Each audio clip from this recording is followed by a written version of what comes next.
का बोध तो होना ही चाहिए,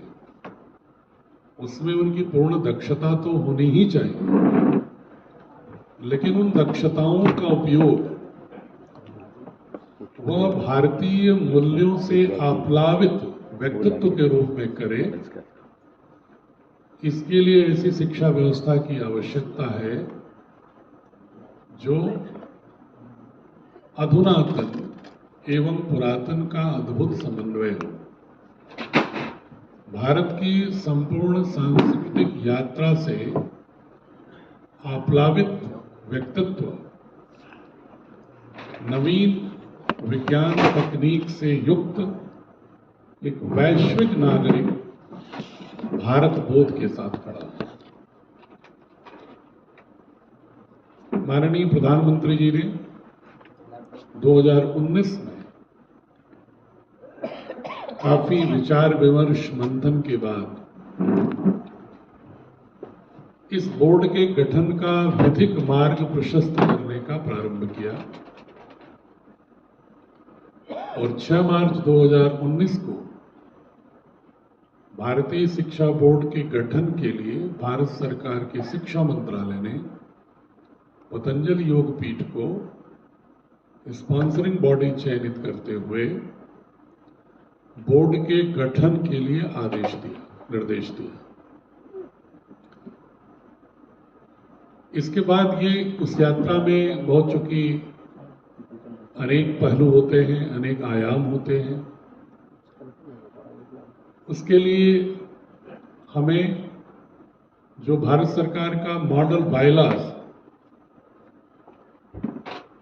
जो विधिक प्रारूप था उपविधि का, उसमें 2-3 शर्तें थी जिसका अनुपालन करने के बाद इसको अखिल भारतीय स्तर पर सीबीएसई की तरह हम संचालन करने के लिए विधिक रूप से सक्षम हो पाते। उसमें 2-3 घटक महत्वपूर्ण थे। एक तो उस उपविधि में यह प्रावधानित किया गया था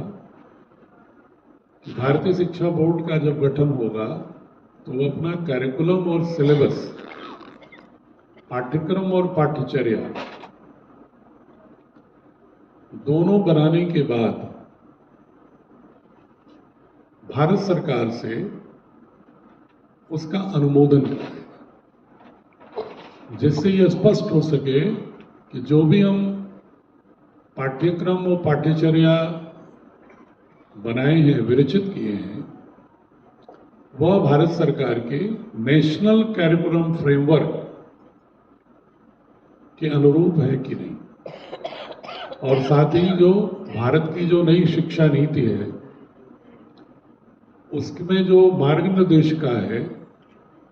उसके अनुरूप चलने की संभावना, दक्षता है कि नहीं, इसका परीक्षण हो सके भारत सरकार में, और उसके पश्चात इस कैरिकुलम सिलेबस को भारतीय शिक्षा बोर्ड लागू कर सकता है। हम लोगों ने उसको प्रस्तुत किया भारत सरकार में, काफी विद्वानों को हमने इसमें योजित किया, विभिन्न आईआईटीज के प्रोफेसर्स, विभिन्न अच्छे जो माने जाते हैं उच्च कोटि के जो प्री डिग्री एजुकेशन जिसको कहते हैं, 10+2 अभी तक जो चल रहा था, अब तो 5+3+3+4 फार्मूला हो गया है, लेकिन एनसीएफ 2005 के दौरान वो 10+2 कहलाता था। तो प्री डिग्री एजुकेशन के लिए हमें सीबीएसई की तरह चलाने के लिए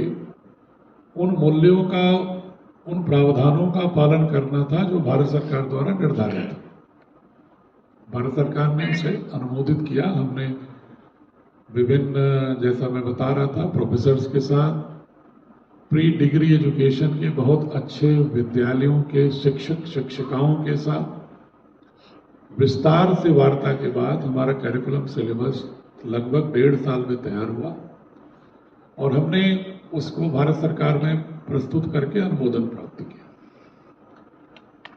अब एक सवाल इसमें यह भी महत्वपूर्ण था कि हमने अनुमोदन तो प्राप्त कर लिया, लेकिन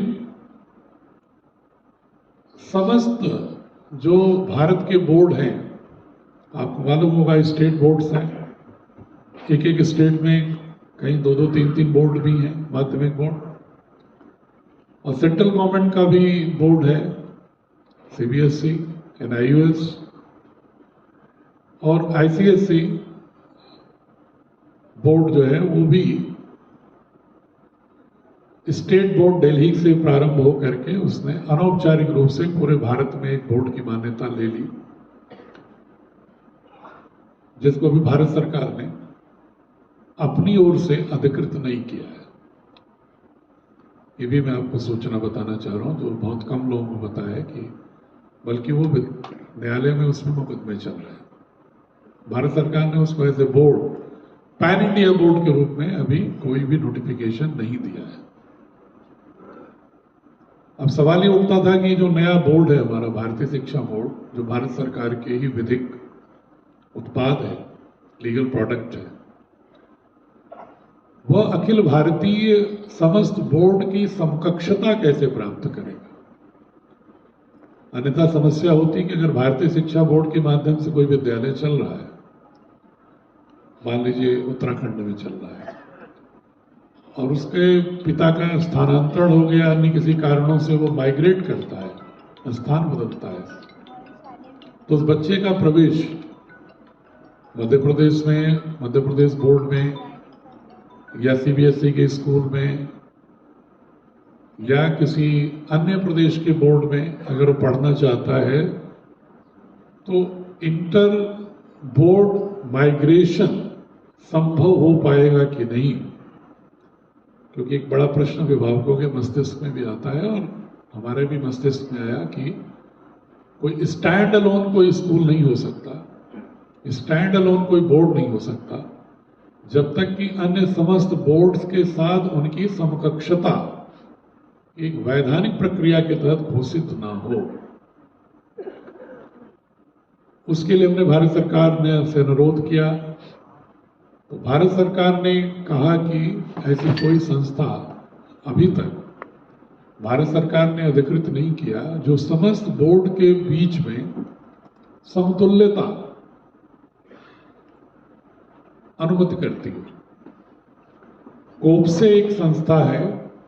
जो अनौपचारिक रूप से एक प्राइवेट सोसाइटी क्रमशः एक अनौपचारिक रूप से अधिकार ग्रहण कर ली कि उससे सदस्यता ग्रहण करके लोग समस्त बोर्ड आपस में समतुल्यता स्थापित कर लेते थे। हमने भारत सरकार से अनुरोध किया कि आपके पास एक ऐसा विभाग, ऐसी कोई संस्था, ऐसी कोई एजेंसी होनी चाहिए जो आपके न्यू एजुकेशन पॉलिसी या जो नया एनसीएफ आएगा उसके मानकों के आधार पर समस्त बोर्ड्स का मानकीकरण कर सके। उससे वो संतुष्ट हुए और उन्होंने एसोसिएशन ऑफ इंडियन यूनिवर्सिटीज, जो भारत सरकार के हायर एजुकेशन मिनिस्ट्री की एक शाखा है, स्वायत्त शाखा है, उसको उन्होंने नोटिफाई किया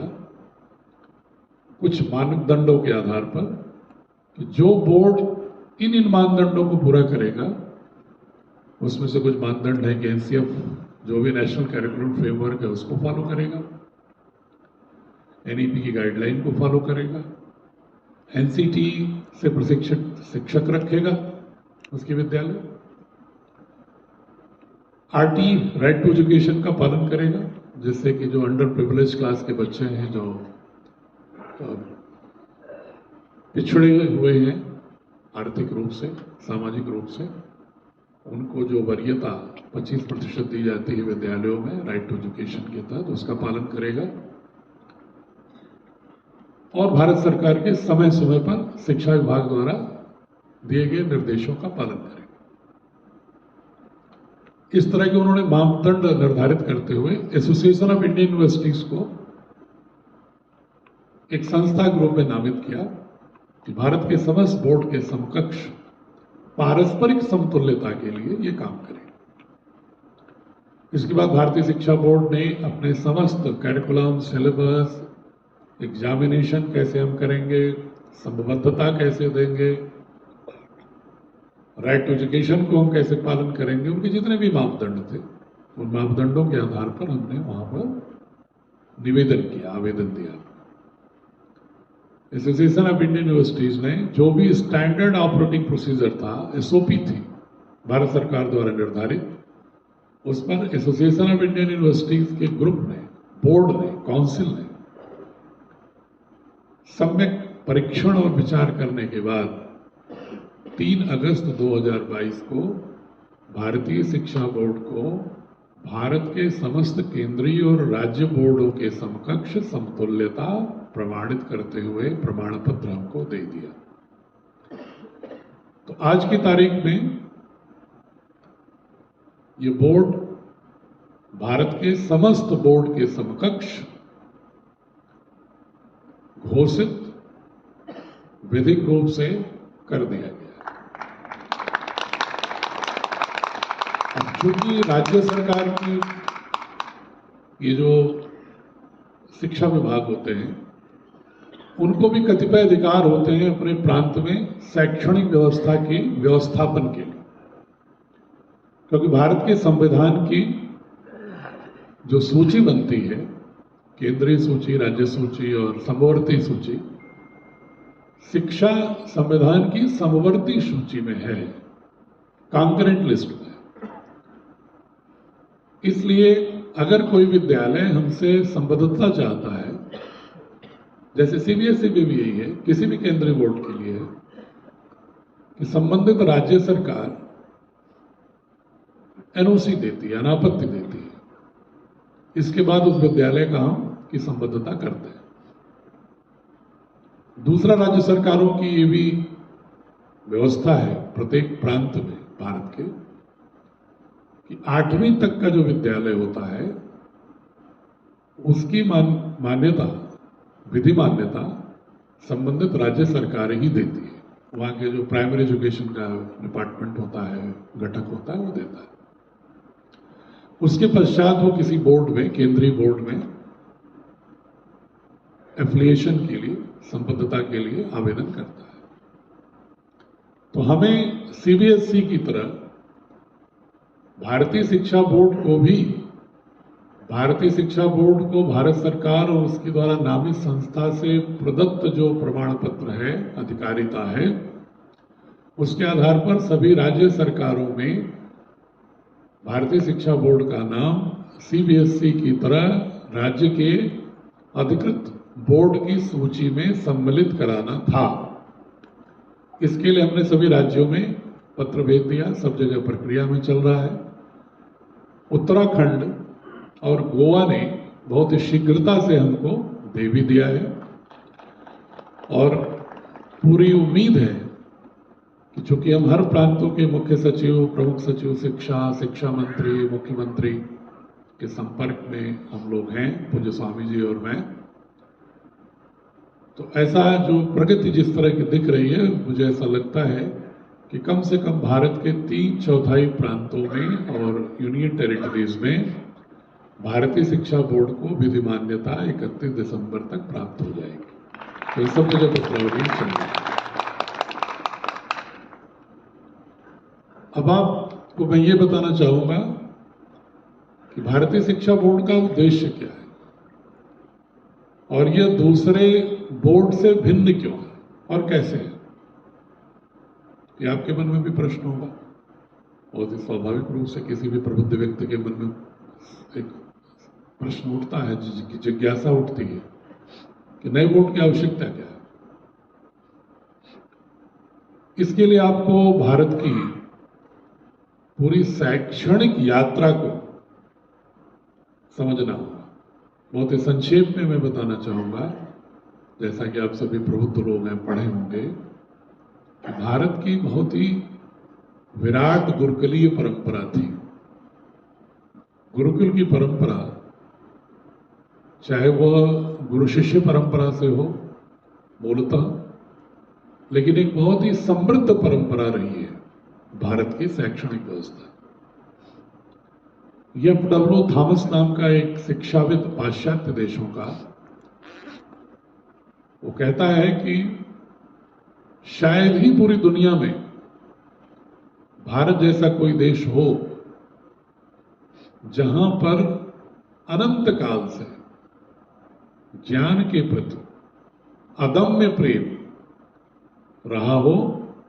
और बहुत ही सात्विक और सुव्यवस्थित रहा। ये पाश्चात्य विद्वान कहता है भारत की शैक्षणिक व्यवस्था के बारे में। लेकिन वो शैक्षणिक व्यवस्था हमारी, जो हमारी भारतीय शास्त्रों पर आधारित, भारतीय मूल्यों पर आधारित, भारत के बोध के साथ नागरिक को, मनुष्य को शिल्प करने, गढ़ने की जो प्रक्रिया थी, वो 12वीं शताब्दी के बाद थोड़ी अस्त व्यस्त हो गई। उसके बहुत सारे कारण हैं, जिसमें एक कारण आक्रमण के भी थे बाहर के। उसके बाद भारत में फिर भी दो तरह की व्यवस्थाएं शैक्षणिक शुरू हुई, एक संस्कृत आधारित और एक फारसी मूल की भाषा। शिक्षा को, भाषा को फारसी और भाषा संस्कृत, और कुछ स्थानीय प्रांतों की स्थानीय भाषा। जब ईस्ट इंडिया कंपनी आई तो उस समय भी ये मंथन चला कि भारत में शिक्षा व्यवस्था कैसे दी जाए, क्योंकि उनका मकसद ये था कि किसी तरह से जो यूरोपीय ज्ञान परंपरा है उसको भारत में उसका प्रवेश कराया जाए और उसके माध्यम से एक वैचारिक रूप से यूरोप की श्रेष्ठता सिद्ध की जाए, पाश्चात्य दर्शन। लेकिन उस समय भी कई मत थे। हेस्टिंग्स और मिंटो, एक जो लॉर्ड थे, वायसराय वगैरह थे उस दौरान, विभिन्न समयों में तमाम प्रेसिडेंसी के गवर्नर थे, जो वो लोग इस मत के थे कि जो भी यूरोप की ज्ञान परंपरा भारत में दी जाए वो संस्कृत और फारसी में दी जाए। लेकिन वहीं पर एक दूसरे समूह भी था, जो मद्रास प्रेसिडेंसी और बॉम्बे प्रेसिडेंसी के लोग थे, गवर्नर्स, एल्फिस्टन और मनरो। उनका मत ये था कि कोई भी ज्ञान, आधुनिक ज्ञान जो दिया जाए वह जनता में जो चालू भाषाएं हैं उनमें दिया जाए। संस्कृत फारसी में न दिया जाए, न किसी दूसरी भाषा में दिया जाए, बल्कि जो उनकी मातृभाषा है, बोलने वाली भाषा है, उसमें दिया जाए। पर तीसरा एक दल खड़ा हुआ जिसको ईसाई मिशनरियों का बड़ा समर्थन था, वो चार्ल्स ग्रांट का था, जो ये वकालत करता था कि नहीं, भारत में शिक्षा यूरोपीय ज्ञान की अंग्रेजी में दी जानी चाहिए। उसका मकसद ये था, उसका चार्ल्स ग्रांट का, और उन इंग्लैंड के उन शिक्षाविदों और दार्शनिकों के साथ वह मेल खाता था उसका विचार, जो ये सोचते थे कि भारत को अगर बहुत दिनों तक गुलाम रखना है, उपनिवेश बना के रखना है, तो राजनीतिक रूप से जितना हम उपनिवेश बना सकते हैं वह अस्थायी होगा, लेकिन अगर संस्कृति, भाषा और ज्ञान की श्रेष्ठता सिद्ध करते हुए उनके अंदर हीन भावना पैदा करके अगर हम उन्हें उपनिवेश बनाए रखेंगे तो वैचारिक और सांस्कृतिक उपनिवेश ज्यादा स्थायी होता है। तो चार्ल्स ग्रांट की मंशा ये थी, और मंशा पूरा कर रहा था इंग्लैंड के उन विचारकों का, राजनीतिक और दार्शनिक विचारकों का, जो चाहते थे कि भारत हमेशा के लिए उनका उपनिवेश बना रहे। इसको समर्थन दुर्भाग्य से हमारे भारत के भी कुछ उस समय के जो शिक्षाविद थे, विचारक थे, उन्होंने किया। और लॉर्ड मैकाले ने इस विचार को संस्थागत रूप दे दिया, इंस्टीट्यूशनलाइज कर दिया, जब उसने 1835 में वर्तमान जो शिक्षा पद्धति कमोबेश थोड़े बहुत परिवर्तन और पैबंद के साथ चल रही है, वो 1835 में मैकाले ने उसकी नींव रखी थी और उसमें उन्होंने यही वकालत की कि भारत की सभी भाषाएं न्यून श्रेणी की हैं। भारत की जो भी भाषाएं हैं उसमें जो भी शास्त्र और ज्ञान परंपरा है वो बहुत ही न्यून है, निम्न है, कोटि का है। संस्कृत के बारे में चूंकि वो जानता था कि संस्कृत ही समृद्ध भाषा है भारत की, जो पाश्चात्य देशों के किसी भी भाषा से ज्यादा समृद्ध और वैज्ञानिक है, इसलिए सबसे अधिक आघात उसने संस्कृत पर किया। और उसने ब्रिटिश पार्लियामेंट में भाषण देते हुए कहा था कि भारत में 2,30,000, आप सोचिए 19वीं शताब्दी के प्रारंभ की बात है, 1835-36 की बात है, जब वो कहता है कि भारत में अभी भी संस्कृत के गुरुकुल 2,30,000 चलते हैं। यदि इनको हमने अंग्रेजी माध्यम के विद्यालयों में परिवर्तित नहीं कराया तो हम वहां पर अपने राज को स्थायित्व नहीं दे सकते। और वहीं पर संस्कृत में जो शास्त्र हैं उनको हीन सिद्ध करने के लिए बोलता है कि भारत के जितने भी शास्त्र हैं वो इंग्लैंड की, लंदन की एक लाइब्रेरी के एक शेल्फ के में भी रखने से ज्यादा नहीं है। इस बात को इसलिए कह रहा था वो ताकि भारत की संपूर्ण सांस्कृतिक और वैचारिक यात्रा को हीन ग्रंथि दे सके। और जो उस समय के नवयुवक थे भारत के पढ़े लिखे लोग, उन लोगों में आकर्षण पैदा हुआ। एक तो रोजगार का आकर्षण हुआ, क्योंकि मैकाले का था कि वे जो अंग्रेजी माध्यम से पढ़ेगा उसको ईस्ट इंडिया कंपनी में नौकरी मिलेगी। बाद में अंग्रेजी हुकूमत आई तो उसको नौकरी उसने दिया। एक तो रोजगार का आकर्षण था, दूसरा इस तरह से महिमा मंडन किया गया था पाश्चात्य दर्शन को कि पढ़े लिखे लोगों के अंदर उसी तरह का आकर्षण आया जैसा कि ज्वार, आपने देखा होगा, स्वतंत्रता की प्राप्ति के बाद भारत में साम्यवादियों का आकर्षण नवयुवकों के मध्य आया था, एक दौर था। तो उस दौर में भारत के जितने पढ़े लिखे नवयुवक थे मैकाले की शिक्षा पद्धति की ओर तेजी से बढ़े ही नहीं, बल्कि पाश्चात्य के दर्शन और वहां की संस्कृति के प्रशंसक भी हो गए और उसके आधार पर भारत में सामाजिक कुरीतियां जो थी उनको दूर करने का प्रयास किया। मैं भी मानता हूं, कोई भी शिक्षाविद मानेगा, कोई भी विचारक मानेगा कि ऐसा नहीं है कि भारत की सामाजिक व्यवस्था में कुरीतियां नहीं है। कुरीतियां थी, कुरीतियां अभी भी हैं। जिस तरह से तमाम तरह के सामाजिक विभेदकारी विघटन है, ये हमारे वेदों और वेदानुकूल शास्त्रों की देन नहीं है। ये धीरे धीरे कोई भी समाज जब किसी विश्वास पद्धति को पालन करता है तो कालांतर में उसमें कुछ विकृतियां आ जाती, न्यस्त स्वार्थों के तहत। लेकिन अगर उस न्यस्त स्वार्थों के तहत जो विकृतियां आई हैं उनके निराकरण के लिए, निवारण के लिए, परिवारजन के लिए, शुद्धिकरण के लिए अगर कोई अभियान समय समय पर नहीं चलता है समाज के भीतर से, तो समाज टूटता है या कोई दूसरी विचारधारा आकर के उस समाज को आच्छादित कर लेती है। और यही उस समय के हमारे भारतीय नवयुवकों के साथ भी हुआ। उनके मन में ये भाव आ गया कि जो कुछ भी कुरीतियां दिख रही हैं, नारी के प्रति असम्मान, जातियों के रूप में बटे हुए भारत, इस तरह की जो व्यवस्थाएं उन्होंने देखी, अस्पृश्यताएं, तो उनके मन में आया कि इसमें तो समानता का लोप है। लेकिन उन्हें कोई पढ़ाने वाला, बताने वाला नहीं था कि भारत की मूल संस्कृति की आत्मा नहीं है, उसकी विकृति है। भारत की जो व्यवस्था थी वो तो ईशोपनिषद कहता है, ईशा वाश्यविदम सर्वम यत् किंचित जगत्याम जगत तेन तक तेन भुंजिता मां गृह कस्व सिद्धन यत्र सर्वाणि भद्राणि आत्मन एव अनुपश्यति। जहां पर सभी प्राणियों को हम आत्मस्वरूप देखते हैं,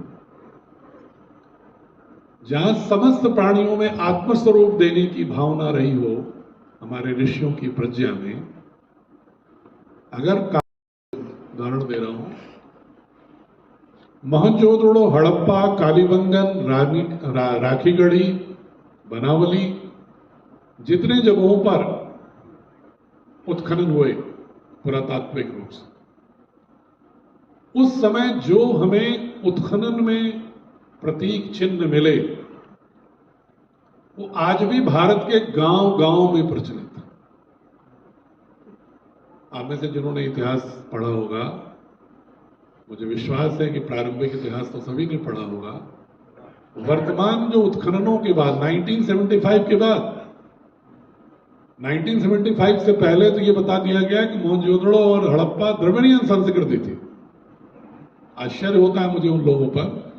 एक ओर तो कहते हैं कि उसी लिपि को पढ़ा नहीं जा सका, और दूसरी ओर सिर्फ आर्य और द्रविड़ झगड़ा पैदा करने के लिए, कि आर्यों के आक्रमण की गलत सिद्धांत को सिद्ध करने के लिए बिना लिपि पढ़े हुए उस लिपि को द्रविड़ियन कह दिया। आज भी कहते हैं it is yet to be deciphered, it is yet to be deciphered. जब whether it has not been deciphered, how can you conclude it is Dravidian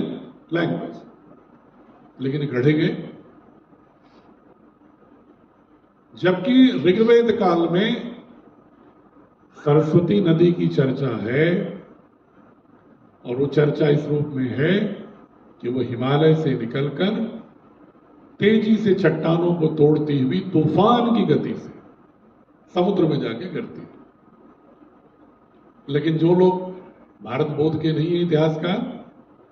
और हमारी शिक्षा व्यवस्था में ऐसी चीजें फैलाई कि सरस्वती तो भारत में थी ही नहीं, ये तो वो नदी है जो अफगानिस्तान और ईरान के बॉर्डर पर हेलमंड नदी है,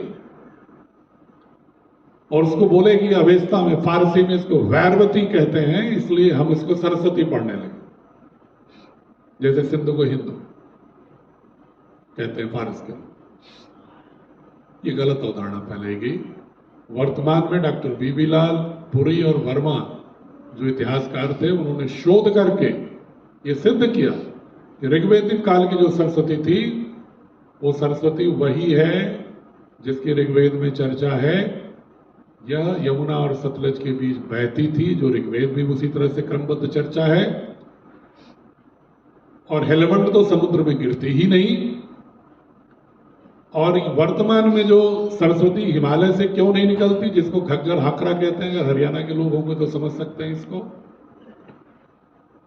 घग्गर हाकरा के नाम से कहते हैं, इसलिए हिमालय से नहीं निकलती। एक डिस्टर्बेंस, अर्थक्वेक, टेक्टोनिक डिस्टर्बेंस हुआ, भूगर्भीय विक्षोभ हुआ, जिसकी वजह से सरस्वती का जो उद्गम स्थल था थोड़ा नीचे खिसक गया, और जो स्रोत हिमालय से निकल रहा था वो शुरू में यमुना में सम्मिलित हो गया। इसलिए ये घग्गर हाकरा रेनफेड रिवर हो गई, वर्षा आधारित नदी हो गई, जिसके आधार पर ये लोग ऋग्वेद के उस कथन को अप्रमाणित करते हैं कि ये तो गंगा वर्तमान में हिमालय से निकलती नहीं है। लेकिन अब शोध में स्पष्ट हो गया कि हिमालय से ही निकलती थी। कुछ वर्षों में टेक्टोनिक डिस्टर्बेंसेस के कारण प्रारंभ की उसकी धारा यमुना में मिल गई थी, और शेष रेनफेड रिवर हो गई, लेकिन गिरती है समुद्र में। हरियाणा, राजस्थान, गुजरात होते हुए चोलिस्तान, और पाकिस्तान के चोलिस्तान और सिंध से होते हुए कच्छ की खाड़ी में गिरती है नदी, अभी भी हाकरा विद्यमान है। ये जो इतिहास के साथ तोड़ मरोड़ हुआ वो एक साजिश के तहत हुआ कि हम ऐसी इतिहास की व्याख्या करें जिससे भारत कभी अखंड बोध के साथ खड़ा ही ना हो, हमेशा उसके अंदर खंड खंड व्यक्तित्व का गढ़न हो। ऐसे तमाम चीजें मिली। विज्ञान के संबंध में अगर हम देखें तो विज्ञान में भी हम न्यूटन्स की गति का नियम पढ़ते हैं, डाल्टन का परमाणुवाद पढ़ते हैं, लेकिन जिन्होंने वैशेषिक दर्शन देखा होगा महर्षि कणाद का, उसमें गति के नियम और ये जो सिद्धांत है परमाणुवाद, अणु सिद्धांत, कणाद ऋषि का कणु सिद्धांत, अणु ध्वर्ण प्रसरण की जो चर्चा है और जो गति के नियम है, वो न्यूटन और डाल्टन से बहुत हजारों साल पहले भारत के ऋषियों ने उसकी अवधारणा रखी थी, जिसकी चर्चा शिक्षा व्यवस्था में नहीं होती। आज जो थ्योरी ऑफ प्रोबेबिलिटी की बात होती है, हाइजेनबर्ग अनसर्टेनिटी की प्रिंसिपल की बात होती है, बुद्धिज्म और जैनिज्म में उसके तमाम विज्ञानवाद, शून्यवाद, स्यातवाद में उसके मूल आधार मिलते हैं। और मैं तो फिजिक्स का विद्यार्थी हूं। आजकल जो हाई एनर्जी फिजिक्स है, पार्टिकल फिजिक्स जिसको कहते हैं, उसके सारे फिजिसिस्ट ये मानने लगे हैं कि वर्तमान में जो हम सूक्ष्म से सूक्ष्म कणों और पूरे ब्रह्मांडीय अस्तित्व की निरंतर परिवर्तनीयता के साथ जो हम सिद्धांतों की ओर आगे बढ़ रहे हैं शोधों के आधार पर, उसके बीज हमें भारत के प्राचीन दर्शनों से मिलते हैं। ये वैज्ञानिक भी मान रहे हैं। आइंस्टीन ने भी कहा था इस बात कि भारत के जो दार्शनिक हैं, जो दर्शन है, उसमें हमें ये जो परस्पर परिवर्तनीयता है ऊर्जा और द्रव्यमान का, इसके हमें प्राचीन भारतीय दर्शन में उसने कहा था, ईस्टर्न मिस्टिसिज्म शब्द यूज किया था कि जो पूर्व के जो रहस्यवादी दर्शन के सिद्धांत है उससे बीज तत्व में हमें मिले। इसके बाद हेजनबर्ग ने भी कहा, नील्स बोर ने भी कहा,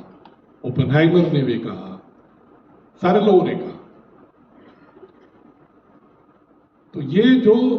गणित, पाई, जीरो, अलजबरा, ज्योमेट्री, बोधायन के प्रमेय, वेदों के दौरान सूत्र, आर्यभट्ट, वराहमिहिर, विष्णुगुप्त, भास्कराचार्य, नारायण पंडित, ऐसे तमाम विद्वान जो गणित की आधारशिला रखे थे और फारस के माध्यम से यूरोप में ज्ञान गया और वहां पर उन्होंने थोड़े बहुत परिवर्तन करके अपने रूप में, मूल रूप में प्रस्तुत कर दिया। मैं नहीं कहता हूं कि उनके सिद्धांतों की हमें अवहेलना करनी है। स्वाभाविक रूप से उन्होंने परिश्रम किया है, पुरुषार्थ किया है पाश्चात्य देशों ने, और विज्ञान को एक दिशा की ओर ले जा रहे हैं। लेकिन हमारे बच्चों को यह बोध होना चाहिए कि विज्ञान कोई सिर्फ पाश्चात्य दार्शनिकों और वैज्ञानिकों की एकमात्र धरोहर नहीं है। हजारों साल पहले हमारी ऋषि परंपरा में भी विज्ञान के बीज तत्व, वैज्ञानिक विचारधारा, वैज्ञानिक दृष्टिकोण, वैज्ञानिक चिंतन की परंपरा विद्यमान थी। हम जादू, टोनों और अंधविश्वास के देश नहीं रहे हैं। हमारे देश में भी महर्षि भारद्वाज के यंत्र सर्वस्व नामक ग्रंथ की चर्चा है, जिसको भारत में बच्चों को नहीं पढ़ाया जाता, जिसमें 108 यंत्रों की चर्चा है, जो आज पूरी दुनिया में ऑर्गेनिक फार्मिंग की बात हो रही है, पूरी दुनिया कर रही है, केमिकल से भागने की बात कर रही है, क्लाइमेट बचाने के लिए और शरीर बचाने। उसके मूल सूत्र आपको कृषि पाराशर में मिलेंगे, पाराशर ऋषि के, वो बच्चों को नहीं पढ़ाया।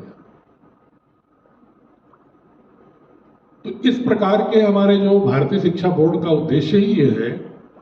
कि हम जो आधुनिक ज्ञान विज्ञान है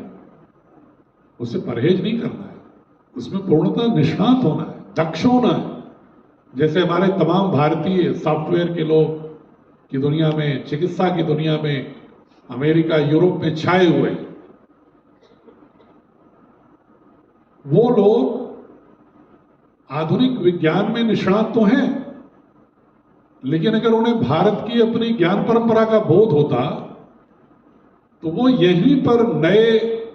शोध करके, नए अन्वेषण करके, नए नए संस्थाओं की और प्रगति की नींव रखते। वो लुक वेस्ट नहीं करते, पश्चिम की ओर पलायन नहीं करते। लेकिन हम चाहते हैं कि हमारे बच्चों में, भारत के लोगों में सामर्थ्य बहुत है, बौद्धिक, लेकिन उस बौद्धिक सामर्थ्य और दक्षता को भारतीय मूल्यों के साथ जब तक आप्लावित नहीं करेंगे हम, तब तक भारत के कुछ कतिपय लोग विदेशों में अपना ध्वज फहरा सकते हैं, लेकिन समूचा भारत समवेत रूप से, अखंड रूप से खड़ा नहीं हो सकता। हमें समस्त भारत को खड़ा करना है, और समस्त भारत को खड़ा करना है तो समस्त बच्चे के मन में ये बोध लाना है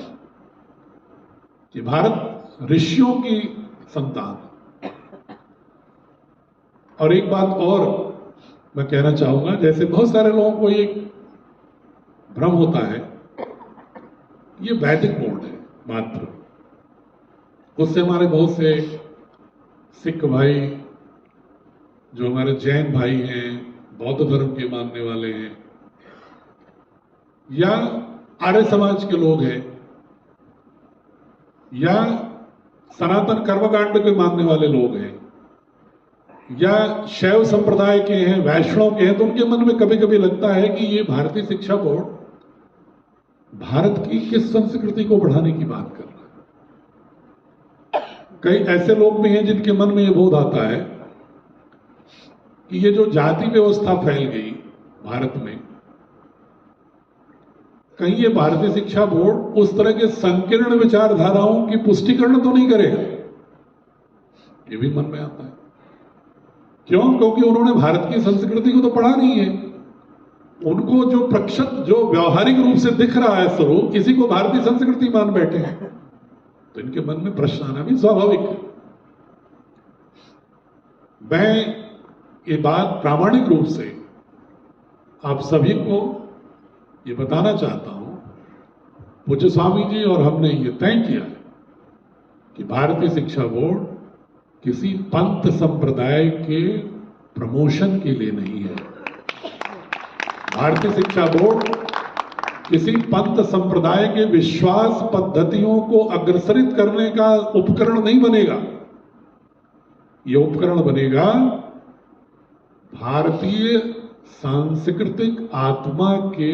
प्रवाह को बढ़ाने की। हम सारे धर्मों में भारत की जितनी विभिन्न विविधताएं हैं, उसका अगर विश्लेषण करें, कुछ एक तत्व आपको मिलेंगे जो मूल तत्व है, जो मूल आत्मा है भारत की, उसको पढ़ाएंगे, उसको बढ़ाएंगे। हमने इसलिए से मूल्य निकाले हैं कि जो गीता के 16वें अध्याय के दैवी संपद है, दशकम धर्म लक्षणम है, वेदों का अभ्युदय निश्रेयस है, उपनिषदों का ब्रह्म ज्ञान, आत्मज्ञान और एकत्व का बोध है, बौद्ध धर्म का अष्टांग है, 4 आर्य सत्य है, जैन धर्म का पंच महाव्रत है, भारत के षड्दर्शन में अनुस्यूत मूल्य समुच्चय है, सिखिज्म के जो सिद्धांत हैं, बुद्धिज्म का शून्यवाद विज्ञानवाद है, प्रत्युत समुत्पाद है, संगम लिटरेचर जो तमिल का है उसके जो मूल्यबोध हैं, पूर्वोत्तर भारत के जितने प्राचीन ग्रंथ हैं, आदिवासी इलाकों की जो लोक परंपराएं हैं उनके जो मूल्यबोध हैं, उसको सबको एक जगह एकत्रित करके और मनोवैज्ञानिकों के साथ बैठ करके हमने तय किया है कि किस किस आयु वर्ग के बच्चे को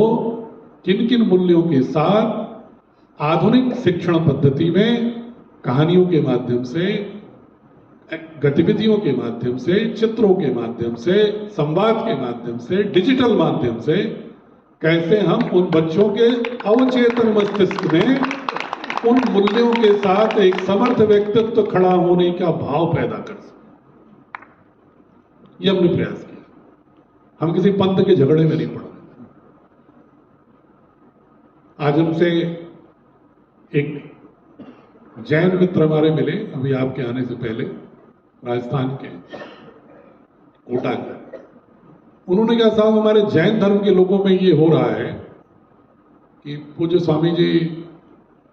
कहीं आर्य समाज को सिर्फ प्रमोट करने वाले तो नहीं है, और हमारे जैन धर्म की बातों को लोग जहन से निकालना तो नहीं चाह रहे हैं। तो मैंने कहा ये भ्रामक अवधारणा आपके मन में कहाँ आ गई? हम तो इस बात की पुस्तकों में वकालत करेंगे कि आधुनिक भौतिक विज्ञान का जो अनिश्चितता का सिद्धांत है, अनसर्टेनिटी प्रिंसिपल है, या जो स्टैटिस्टिक्स का थ्योरी ऑफ प्रोबेबिलिटी है, या हाई एनर्जी फिजिक्स का कणों के, पार्टिकल्स के वास्तविक स्थिति के बोध के बारे में जो संभावनाओं के आधार पर बोध करने की प्रवृत्ति है, ये हमारे जैन धर्म के तीर्थंकरों के स्यादवाद में पहले से मौजूद है। मैं तो ये कहने वाला हूं, मैं तो ये बताने वाला हूं कि पंच महाव्रत जैन का और पतंजलि के योग दर्शन का यम एक ही है, इसमें कहां भिन्नता है? तो ये बोध लाने वाले हैं। इसलिए किसी भी जिसका भारत में विश्वास हो, उसके लिए भारतीय शिक्षा बोर्ड सबसे उपयुक्त प्लेटफॉर्म है अपने बच्चों को शिक्षा ग्रहण कराने का। क्योंकि हम, कुछ लोगों के मन में यह भी प्रश्न है कि आप कहीं ऐसा पाठ्यक्रम, पाठ्यपुस्तक तो नहीं तैयार करा देंगे कि जो बच्चे नीट में, जी में, आईएएस में, यूपीएससी में क्वालिफाई करने की दक्षता ही से ही लोप हो जाए उनका, वो सिर्फ पुरातनपंथी पुरोहित हो जाए। मैं उनको फिर स्पष्ट करना चाह रहा हूं कि हमारा उद्देश्य पुरोहित बनाना नहीं है। हमारा उद्देश्य है नेतृत्व परक व्यक्तित्व गढ़ना, जो भारत ही नहीं विश्व के समस्त सांस्कृतिक, सामाजिक और आर्थिक आयामों में भारत के मूल्यबोध का ध्वज फहरा सके, ऐसे लोगों को। इसलिए हम उनको पूर्णतः, चाहे विश्व के अन्य विश्वविद्यालयों में प्रवेश परीक्षा हो,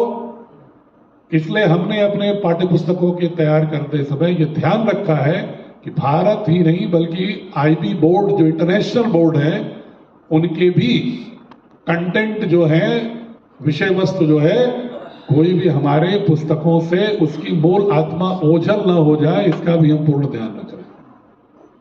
इसलिए आपका बच्चा जो भी भारतीय शिक्षा बोर्ड से पढ़ेगा, वह आधुनिक विज्ञान टेक्नोलॉजी में निष्णात होगा,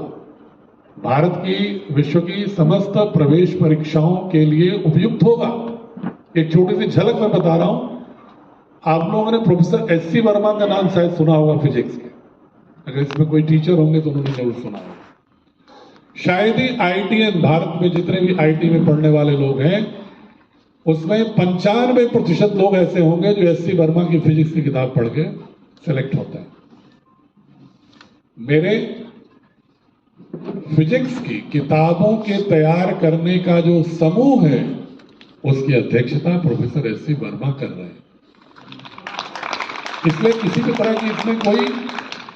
ऐसी चीज नहीं आने वाली है। हमने भारत के जितने आईटीज हैं, Indian institute of technology, Bharat के जितने समर्थ प्रथम 10 विश्वविद्यालय हैं, हर विभागों के उनके वरिष्ठ प्रोफेसर्स को, उनके कनिष्ठ, जहां अच्छे पठन पाठन की परंपरा है, उनके शिक्षकों को जोड़ करके हमने पुष्पगुच्छ बनाया है प्रत्येक विषय के साथ विद्वानों का, कि जिससे वो उसमें उसके जो निकष तत्व हैं उसको निकाल कर कि भारत बोध, भारतीय मूल्यों से आप्लावन, और साथ में ही 21वीं सदी और उसके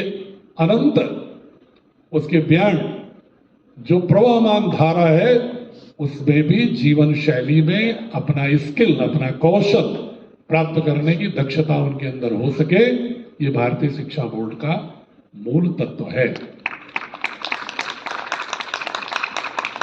कई लोगों ने कहा कि आप इतिहास ऐसा तो नहीं पढ़ा देंगे कि जिसमें गलत तथ्य आ जाए। हमने कहा नहीं, हम किसी भी ऐतिहासिक घटना को नकारेंगे नहीं, हम सारी ऐतिहासिक कालक्रम को लाएंगे, लेकिन उसका नैरेटिव चेंज। तो उन्होंने कहा नैरेटिव बदलने का क्या मतलब है? तो मैंने उन्हें उदाहरण दिया कि नैरेटिव इस तरह बदलेगा कि भारत, जो भी इतिहास पढ़ाया जाता है अब तक, वो दिल्ली केंद्रित है। आदिवासी इलाकों के लोग सोचते हैं मैं इतिहास में कहां दिख रहा हूं। दक्षिण भारत के लोग देखते हैं कि भाई हम तो बहुत थोड़े से दिख रहे हैं। असम और पूर्वोत्तर भारत के लोग अपने को तलाश ही नहीं पाते इतिहास में, क्या वो भारत के हिस्से नहीं है? साथ ही जो हमारा प्राचीन काल में बृहत्तर भारत था सांस्कृतिक राष्ट्र के रूप में, अफगानिस्तान से लेकर के और बाली तक, जो आज की तारीख में इंडोनेशिया, मलेशिया और कंबोडिया ये जो दिख रहे हैं, श्रीलंका, जम्बूद्वीप, ये जो भारत था बृहत्तर भारत, सिर्फ पौराणिक रूप में ही नहीं, जम्बूद्वीप